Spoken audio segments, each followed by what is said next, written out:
সরকারের নির্দেশ 25 থেকে 30 বছরের মধ্যে যে কোনো একদিন পালন করতে হবে সংস্কৃত দিবস। সংস্কৃত ভারতীয় গ্রন্থের ভিত্তিতে এই দিন।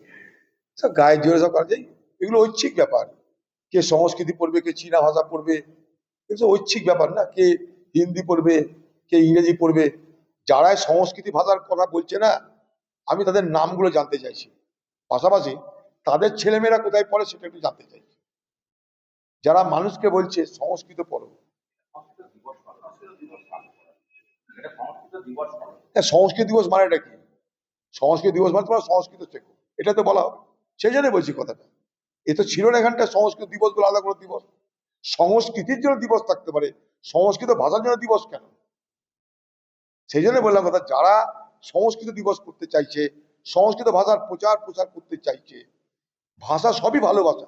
সংস্কৃত আমাদের দেশের এটা একটা পুরনো ভাষা, সব জানলে কোনো ক্ষতি নেই, কিন্তু সংস্কৃত ভাষা আমাকে শিখতে হবে, নাহলে উপায় নেই, এটা ঠিক হবে না। কিন্তু এগুলো আমাদের ক্লাসিক্যাল ল্যাঙ্গুয়েজের মধ্যে পড়ে। সংস্কৃত, তামিল, এগুলো আমাদের ক্লাসিক্যাল ল্যাঙ্গুয়েজ ভারতবর্ষের। সেগুলো হারাবে কেন? আমরা চাই, কিন্তু সেটা পড়ার মধ্যে দিয়ে ছাত্রছাত্রীদের আকর্ষণ করতে হবে। সংস্কৃত পড়লে তোমার কি লাভ হবে, তোমার কোথায় ইনসেন্টিভ হবে, সেটা ছাত্রছাত্রীদের বোঝানো দরকার। তা না করে আমি একটা সংস্কৃত দিবস পালন করার মধ্যে দিয়ে আসলে আমি হিন্দুত্ব পালনের যে বাজনা বাজাচ্ছি, আমি সেটার বিরোধিতা করি। কারণ যারা এইসব কথা বলছে না সংস্কৃত দিবস, তাদের ছেলেমেয়েরা কিন্তু ইংরেজি দিবস করে। তাদের ছেলেমেয়েরা কোথায় পড়ে খোঁজ নিয়ে নিন।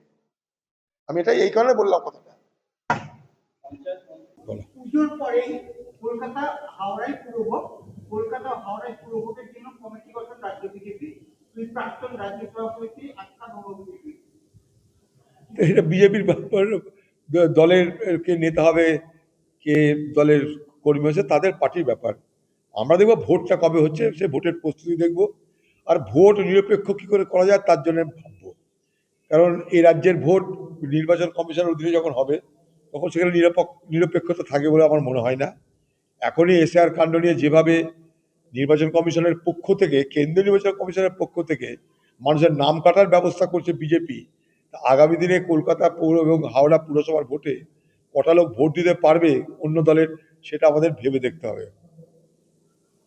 কমিউনিটি শারদীয়া উৎসব করেছিল, দুর্গার নামটাই তুলে দিয়েছিল। যারা পুজো করছেন দুর্গাপুজো হিসেবে দেখুন, অনেক ইভেন্ট করার আছে, সারা বছর অন্য ইভেন্ট করুন না। মূল সংস্কৃতি হারিয়ে গেলে আরম্ভ কি করে হবে? কমিউনিস্টরা বিপদগামী করেছে, তারা পুজো মানে, অথচ পুজো কমিটির মাথায় বসে রয়েছে, পুজোর থিমের নামে পুজোই হারিয়ে গেছে।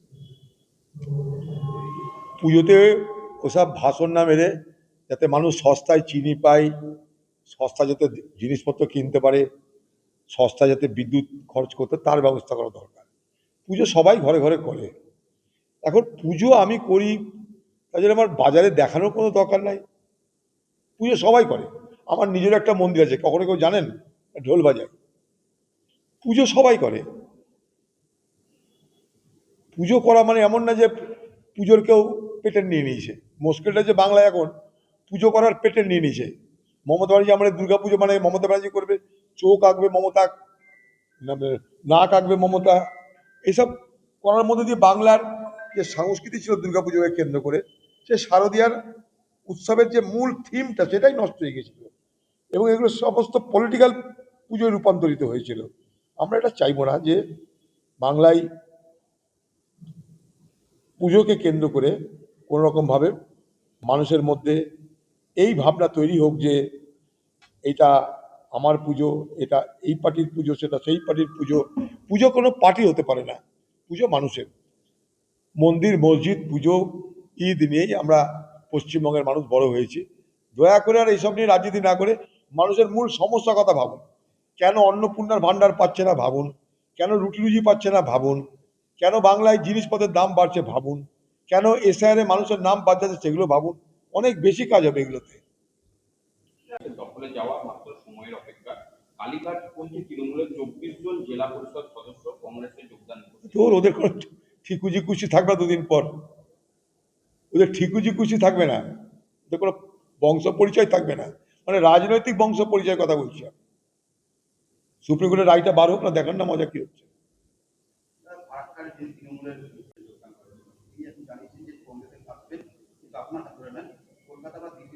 যেখানে খুশি যেতে পারে, বোম্বে, দিল্লি, কলকাতা, নিউ ইয়র্ক, যেখানে খুশি যেতে পারে। কংগ্রেসের আসবে, আমার কি বলার আছে? যেখানে খুশি যেতে পারে।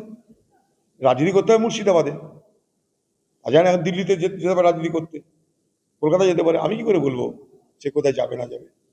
যেতে পারে। পরে তৃণমূল ও আইএসএফ এর সহযোগিতায় পঞ্চায়েত দখল করলো এবার বিজেপি।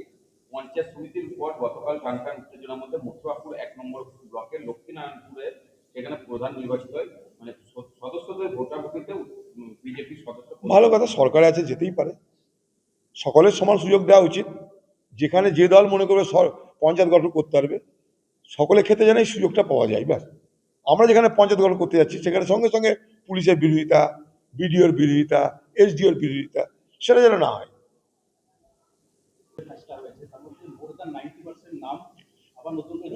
না না না, ওটা না, যে কটা ফয়সালা যে তার মধ্যে, তার মানেটা কি? তার মানেটা কি? যাদের নাম বাদ গেছে তাদের বেশিরভাগই উপযুক্ত।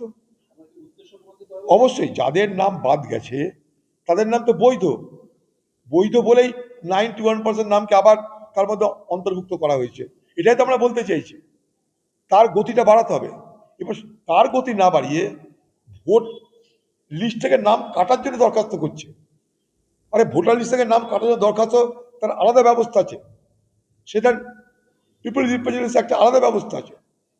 তার জন্য নির্বাচন কমিশন তার কাছে ফর্মে দরখাস্ত করতে হয় মানুষকে। এবং নির্বাচন কমিশনের উল্টে মানুষের নাম ভোটার লিস্টে কাটার জন্য দরখাস্ত করছে। বলো, যে রক্ষক সে ভক্ষ করছে। আপনার নাম আমি উঠাবো, আপনার নাম ভুল হলে আরেকজনকে প্রতিবাদ করার অধিকার আছে। মনে করেন আপনি অবৈধভাবে ভোটার লিস্টে নাম তুলেছেন, বিনার অধিকার আছে তার বিরুদ্ধে প্রতিবাদ করা। তার জন্য 6, 7, 8 এক একটা ফর্মের এক একটা ব্যাখ্যা আছে। সেখানে না গিয়ে নির্বাচন কমিশন সরকারের কথাই নাম বাদ দেওয়ার দরখাস্ত করছে। তার মানেটা কি? যে রক্ষক সে ভক্ষ করছে। গণতন্ত্রের একবারে গোষ্ঠীর ষষ্ঠী পুজো করার ব্যবস্থা হচ্ছে। এই পশ্চিমবঙ্গে মানুষের ভোটার লিস্টে নাম তোলার যে প্রক্রিয়া, সেই প্রক্রিয়ায় অযথা বিলম্ব হওয়ার কারণে লক্ষ লক্ষ মানুষের নাম সেখানে তোলা সম্ভব হচ্ছে না।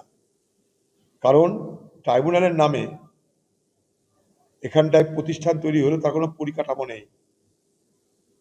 হাইকোর্টের জজরা বলছে যে এই ট্রাইব্যুনালে মানুষের নাম নির্ধারণ করবার, অর্থাৎ সে ভোটার লিস্টে থাকবে কি থাকবে না তা নির্ধারণ করতে গেলে 21 বছর সময় লাগবে। এটাতে গতি আনা দরকার। কারণ লক্ষ লক্ষ মানুষের নাম কিন্তু আজ বাদ চলে যাচ্ছে।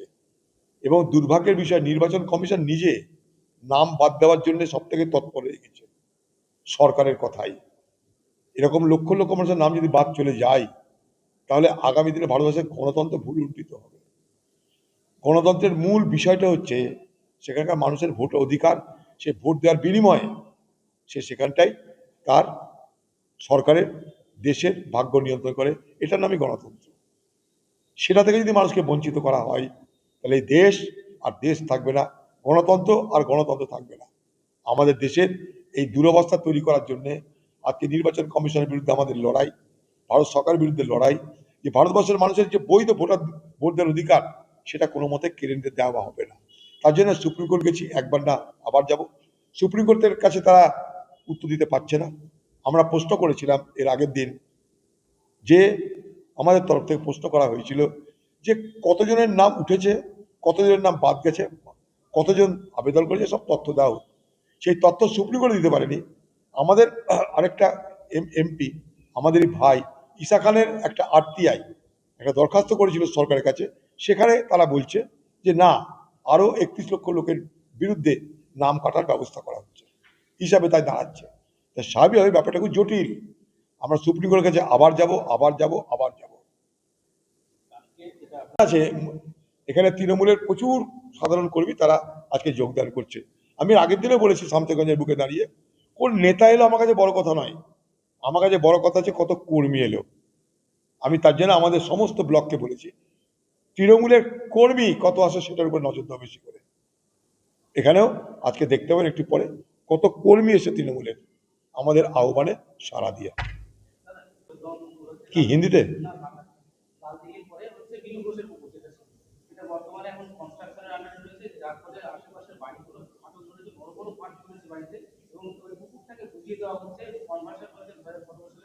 আমলে পরপর কনভার্সন হয়ে ওখানে বিভিন্ন মাত্রা হোটেল অনুষ্ঠান বাড়ি এসব তৈরি হচ্ছে, কিন্তু প্রশাসন থেকে জানিয়ে কোনো লাভ নেই।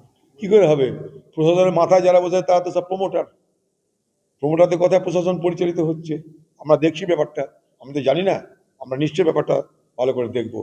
এই শহরে 12টা বাজিয়ে দিয়েছে তৃণমূল, আর সেখান থেকে উদ্ধার করার কোনো চেষ্টা বিজেপির নেই, এটা পরিষ্কার কথা। আগামী দিনে এই শহরকে আবার উদ্ধার করবে কংগ্রেস, এটা আজকে বলে গেলাম। এই শহরকে আমরা উদ্ধার করবই করব। এই শহরকে আমরা ভালোবাসি, এই শহর আমাদের আত্মা, আমাদের প্রাণ। এই শহরকে আগামী দিনে আবার সুন্দর করে আমরা গড়ে তুলবই তুলব।